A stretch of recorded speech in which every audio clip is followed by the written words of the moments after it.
morning po mga kababayan, ma'am sir. This is Jam W Pilipinas channel po ang inyong lingkod. So today is October 19, 2025 at tayo ngayon ay papunta dito yan sa may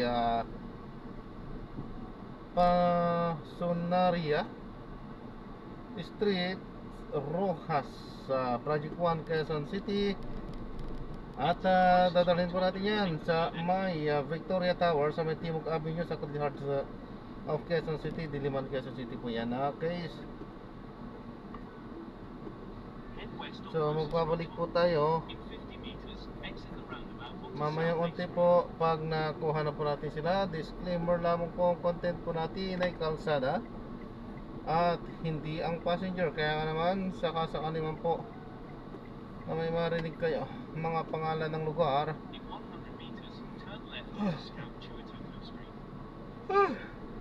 pangalan ng tao, pangalan ng organization sa government or private man yan, ay wala pong kinalaman ng channel na ito at wala pong pinapatungkulan. Lahat po ng pinag-uusapan dito ay pawang dito lamang po yan sa loob at wala pong pinapatungkulan sa labas. Okay po?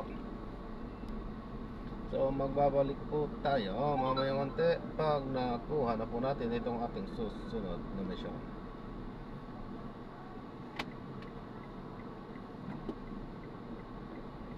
Yan, manatiling naka-play lang yan.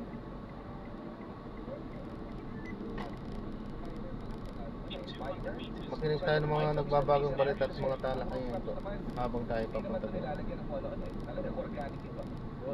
At hindi yan nilalagyan ng pataba. Eh, wala akong alam na nilalagyan ng fertilizer yun. Yung road crop na doon. So natural talaga. Oo, natural talaga yan.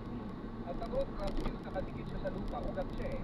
Eh, mayaman siya sa mga mineral. So pag lahat ng mga nutrients na pumapasok sa isang halaman, nandun una sa ugat yan.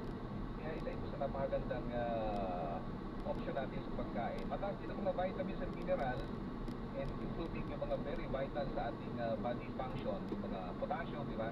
Antioxidant, anti-inflammatory, mayaman yung mga root crops dyan. Bibigyan ko na isang trivia, alam niyo yung mga Japanese, especially India, yung mga Hapon, especially in Okinawa, Japan, there is one research na ginawa nila na they determine bakit ang mga Hapon, especially in the island of in Okinawa, ang haba-haba ng buhay nila.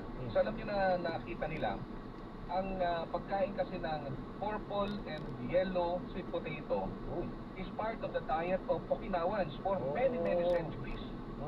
Yeah, almost 40 to 50 or 60% of their population talagang kinakain nila every day ang root crops, especially purple sweet potato. May nakita na ako sa Pilipinas yan, yung parang ube pero kamote siya, no? Kamote. So yan ang kanila nakita na one of the source of their longevity, yung mahabang buhay. Pero sa Pilipinas, pero mga ugat, pero kung sa Pilipinas, actually, lalo sa mga probinsya, karaniwan na rin yan dati na kinakain sa pang-araw-araw. Nagiging staple food yan eh. O, diba? Oo, especially doon sa mga lugar na medyo remote. So na-interrupt na natin sila. Hindi tayo nakapag-play. Wala pa naman tayong susunod. So ayan, i-play lang muna natin yan. Starch, maraming nutrients. Kasi yung kanin, wala masyadong nutrients yun, especially kung puting-puti na, no? Tapos dapat organic, since sa kamote nga, sabi ko kanina, organic talaga yan. Walang mga additives yan, walang mga chemicals yan. Natural na pagkain. Kaya kung halimbawa, meron ka ng sakit na cancer, may sakit ka sa tiyan, may ulcer ka, kung ano man ang problema sa katawan mo, pwede mong gawing alternative ang root crops na itong kamote. Actually, sinasabi ko nga, ito yung ube, kulay purple siya. Kung hindi ka makakain ng grapes, yung ube kinain mo, they have the same active phytochemical, anthocyanin. They have the same color, and the color of pigment na nandun sa grape is also the same color pigment dun sa ube. Okay pala yun. Ganun yun. Yes. Pero siyempre, sabi nila, mas masarap pa rin daw yung grapes. Oo naman. Kaya lang, hindi maiwasan, wala tayong pagpinibisa ng grapes. Kaya lang, mahal. Hindi kung mahal. Kung namamahala naman daw, pwede naman daw duhat. Yung local natin. They have the same pigment also. Yung basta kung pare-pareho ng kulay ay, tandaan nyo, the more colorful, the better.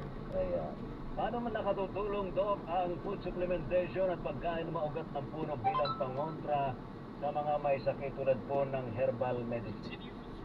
Ayan, una, ang food supplement, yan ang nagbibigay ng nutrients that are missing link in our diet. Kasi alam mo, yung pagkain, hindi perfect eh.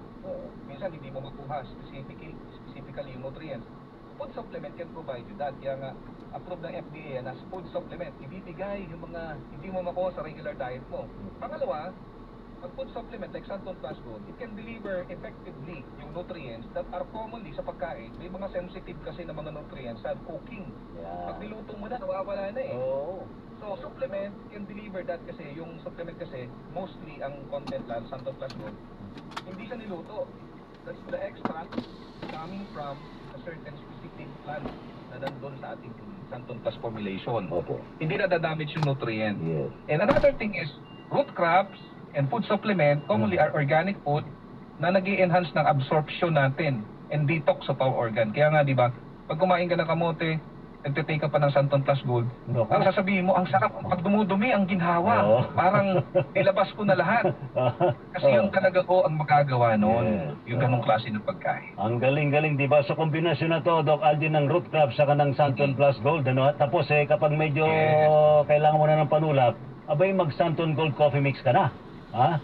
Dahil ang Tama Santon po yun. Gold Coffee Mix, di ba, Doc? Ano yung dalawang ingredients na pinakamahalaga sa Santon Gold Coffee Mix? Ayan, meron siyang glutathione, Yun. which is called master antioxidant of the body. Yan. Glutathione. Oo. Oo. And another is yung collagen, Yeah. which is collagen is vital support yan sa lahat ng structure ng katawan natin. Kung Yeah. mababa yung collagen, hihina yung structural integrity ng ating katawan from the skin to our joints. So yun yung nilagay natin doon sa coffee na yun. Kasi alam mo, Ray, minsan yung mga Ayan, sir, kababayan dugtong na natin, lang ang po hirap natin nilang itong i-carry ating susunod sa- na Oo, misyon. uminom ka ng ganyan yung capsule. Dadalhin, May ganito ito. kukunin natin yan sa may tirazo. Kasi sa kape na to, may ganito Ay, na eh. gawan na lang na po natin ng isang ng ibang video. Paalam po.